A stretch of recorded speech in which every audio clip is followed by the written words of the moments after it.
4వ అధ్యాయం.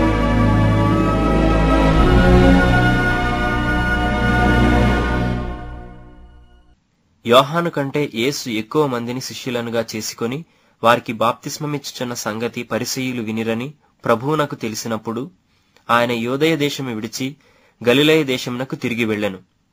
అయినను యేసే బాప్తిస్మమియ్యలేదు గాని ఆయన శిష్యులిచ్చుచుండిరి. ఆయన సమరయ మార్గమున వెళ్లవలసి వచ్చెను గనుక యాకోబు తన కుమారుడైన యోసేపుకిచ్చిన భూమి దగ్గరనున్న సమరయలోని సుఖారను ఒక ఊరికి వచ్చెను. అక్కడ యాకోబు బావి ఉండెను గనుక యేసు ప్రయాణం వలన అలసియన్న రీతినే ఆ బావి యొద్ద కూర్చుండెను. అప్పటికి ఇంచుమించు 12 గంటలాయెను. సమరయ స్త్రీ ఒకటి నీళ్లు చేదుకొనుటకు అక్కడికి రాగా యేసు నాకు దాహమునకిమ్మని ఆమెనడిగెను. ఆయన శిష్యులు ఆహారం కొనుటకు ఊరిలోనికి వెళ్లియుండిరి. ఆ సమరయ స్త్రీ, యూదుడవైన నీవు సమరయ స్త్రీనైన నన్ను దాహమునకిమ్మని ఎలాగూ అడుగుచున్నావని ఆయనతో చెప్పాను. ఏలయనగా యూదులు సమరయులతో సాంగత్యము చేయరు. అందుకు యేసు, నీవు దేవుని వరమును నాకు దాహమునకిమ్మని నిన్ను అడుగుచున్నవాడెవడో అదియు ఎరిగియుంటే నీవు ఆయనను అడుగుదువు, ఆయన నీకు జీవజలమిచ్చునని ఆమెతో చెప్పాను.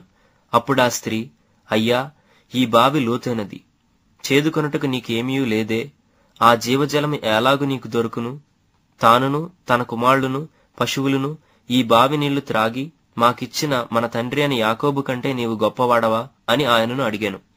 అందుకు యేసు, ఈ నీళ్లు త్రాగు ప్రతివాడును మరలా దప్పిగొనును, నేనిచ్చి నీళ్లు త్రాగువాడెప్పుడునూ దప్పిగొనడు.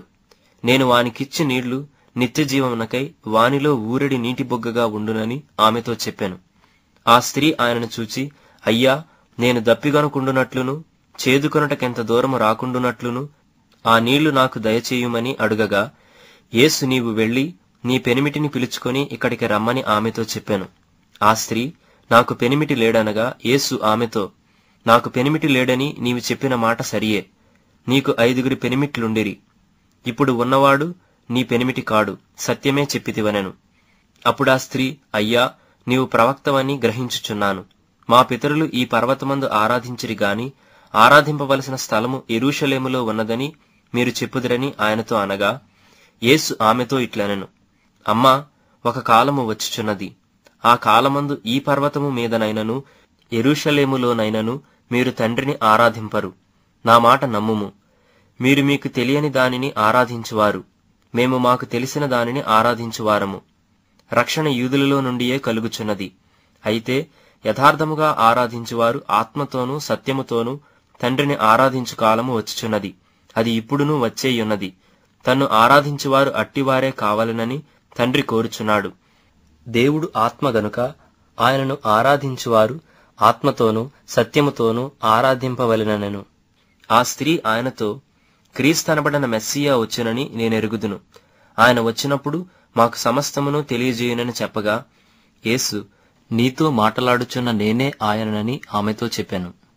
ఇంతలో ఆయన శిష్యులు వచ్చి ఆయన స్త్రీతో మాటలాడుట చూచి ఆశ్చర్యపడిరి గాని నీకేమి కావాలనని అయినను ఈమెతో ఎందుకు మాటలాడుచున్నావని అయినను ఎవడునూ అడగలేదు. ఆ స్త్రీ తన కుండ విడిచిపెట్టి ఊరిలోనికి వెళ్లి, మీరు వచ్చి నేను చేసినవన్నీ నాతో చెప్పిన మనిషిని చూడుడి, ఈయన క్రీస్తు కాడా అని ఆ ఊరి వారితో చెప్పగా వారు ఊరిలో నుండి బయలుదేరి ఆయన యొద్దకు వచ్చుచుండిరి. ఆలోగా శిష్యులు, బోధకుడా, భోజనము చేయమని ఆయనను వేడుకొనిరి. అందుకాయన, భుజించుటకు మీకు తెలియని ఆహారము నాకు ఉన్నదని వారితో చెప్పగా శిష్యులు, ఆయన భుజించుటకు ఎవడైనా నేమైనను తెచ్చెనేమో అని ఒకనితో ఒకడు చెప్పుకొనిరి. యేసు వారిని చూచి, నన్ను పంపినవాని చిత్తము నెరవేర్చుటయు ఆయన పని తుదముట్టించుటయు నాకు ఆహారమై ఉన్నది. ఇంకా 4 నెలలైన తరువాత కోతకాలము వచ్చినని మీరు చెప్పుదురు గదా. ఇదిగో, మీ కన్నులెత్తి పొలములను చూడుడి, అవి ఇప్పుడే తెల్లబారి కోతకు వచ్చియున్నవని మీతో చెప్పుచున్నాను. విత్తువాడును కోయువాడును కూడా సంతోషించినట్లు కోయువాడు జీతము పుచ్చుకొని నిత్య జీవార్థమైన ఫలము సమకూర్చుకొనుచున్నాడు. విత్తువాడొకడు కోయువాడొకడన్న మాట ఈ విషయములో సత్యమే. మీరు దేనిని గురించి కష్టపడలేదో దానిని కోయుటకు మిమ్మును పంపితిని. ఇతరులు కష్టపడిరి, మీరు వారి కష్టఫలములో ప్రవేశించుచున్నారని చెప్పెను. నేను చేసినవన్నీ నాతో చెప్పానని సాక్ష్యమిచ్చిన స్త్రీ యొక్క మాటను బట్టి ఆ ఊరిలోని సమరయులలో అనేకులు ఆయన యందు విశ్వాసముంచిరి. ఆ సమరయులు ఆయన యొద్దకు వచ్చి తమ యొద్ద ఉండుమని ఆయనను వేడుకొనిరి గనుక ఆయన అక్కడ 2 దినములుండెను. ఆయన మాటలు వినినందున ఇంకను అనేకులు నమ్మి ఆ స్త్రీని చూచి, ఇక మీదట నీవు చెప్పిన మాటను బట్టి కాక మా మట్టుకు మేమి విని ఈయన నిజముగా లోకరక్షకుడని తెలుసుకుని నమ్ముచున్నామనిరి. ఆ 2 దినములైన తరువాత ఆయన అక్కడ నుండి బయలుదేరి గలిలయకు వెళ్ళెను. ఎందుకనగా ప్రవక్త స్వదేశములో ఘనత పొందడని యేసు సాక్ష్యమిచ్చెను. గలిలయులు కూడా ఆ పండుగకు వెళ్ళువారు గనుక యెరూషలేములో పండగ సమయమున ఆయన చేసిన కార్యములన్నీ వారు చూచినందున ఆయన గలిలయకు వచ్చినప్పుడు వారు ఆయనను చేర్చుకొనిరి. తాను నీళ్లు ద్రాక్షారసముగా చేసిన గలిలయలోని కానాకు ఆయన తిరిగి వచ్చెను. అప్పుడు కపెర్నహూములో ఒక ప్రధాని కుమారుడు రోగి అయి ఉండెను. యేసు యూదయ నుండి గలిలయకు వచ్చెనని అతడు విని ఆయన యొద్దకు వెళ్లి, తన కుమారుడు చావ సిద్ధమై ఉండెను గనుక ఆయన వచ్చి అతని స్వస్థపరచవలనని వేడుకొనెను. యేసు సూచక క్రియలను మహత్కార్యములను చూడకుంటే మీరెంతమాత్రము నమ్మరని అతనితో చెప్పెను. అందుకు ఆ ప్రధాని, ప్రభువా, నా కుమారుడు చావక మునిపే రమ్మని ఆయనను వేడుకొనెను. యేసు, నీవు వెళ్ళుము, నీ కుమారుడు బ్రతికి ఉన్నాడని అతనితో చెప్పగా, ఆ మనుష్యుడు యేసు తనతో చెప్పిన మాట నమ్మి వెళ్లిపోయాను.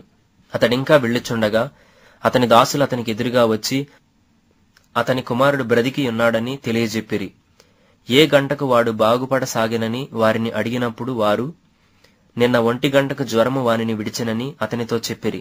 నీ కుమారుడు బ్రతికి ఉన్నాడని యేసు తనతో చెప్పిన గంట అదే అని తండ్రి తెలుసుకొనెను గనుక అతడును అతని ఇంటి వారందరూ నమ్మిరి.